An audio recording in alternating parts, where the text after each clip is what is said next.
दर्पण के बारे में समझना प्रारंभ करते हैं। दर्पण क्या है भाई? दर्पण एक ऐसी युक्ति है, अगर उस पर कोई प्रकाश किरण आपतित किया जाता है तो वो संपूर्ण प्रकाश किरण को उसी दिशा में परावर्तित कर देता है। इसे दर्पण कहते हैं। घरों में जो दर्पण इस्तेमाल करते हैं वही तो है समतल दर्पण। यहाँ पर प्रकाश किरण को भेजेंगे, सूर्य के प्रकाश को भेजेंगे, या सूर्य के प्रकाश में खड़े हो जाओ, दर्पण को लेकर के सूर्य प्रकाश किरण टकराएंगी, और टकराने के बाद एक हमको ये चतुर्भुज के समान इसका धब्बा जो है दिखाई देगा। तो अंधेरे कमरे में ऐसा हम लोग जो गेम खेलते थे ना, सूर्य का प्रकाश हमारे दर्पण में पड़ता है और टकराने के बाद वो प्रकाश लौट करके कमरे में चला जाता है, वही तो है।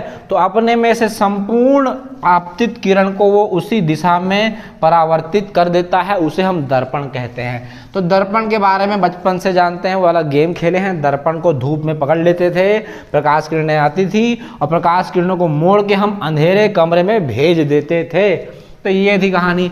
अब बढ़ते हैं दर्पण के प्रकार की ओर। क्या क्या है भैया? तो पहले हम लोग देख रहे हैं समतल दर्पण। ऐसा दर्पण जिसका परावर्तक पृष्ठ कहाँ? मतलब जहां पर प्रकाश किरणें आने वाली हैं, जिसका परावर्तक पृष्ठ समतल होता है। नाम से स्पष्ट है, समतल होता है, समतल दर्पण कह देंगे।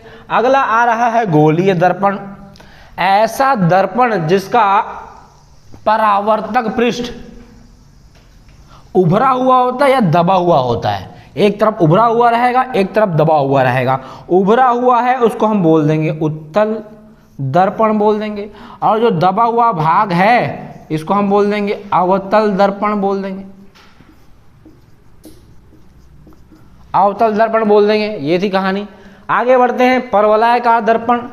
नाम से स्पष्ट है, ऐसा दर्पण जिसका सतह परवलयाकार हो। ये देखो परवलयाकार होगा, इस तरह के दर्पण को परवलयाकार दर्पण कहते हैं। कितना आसान था ये।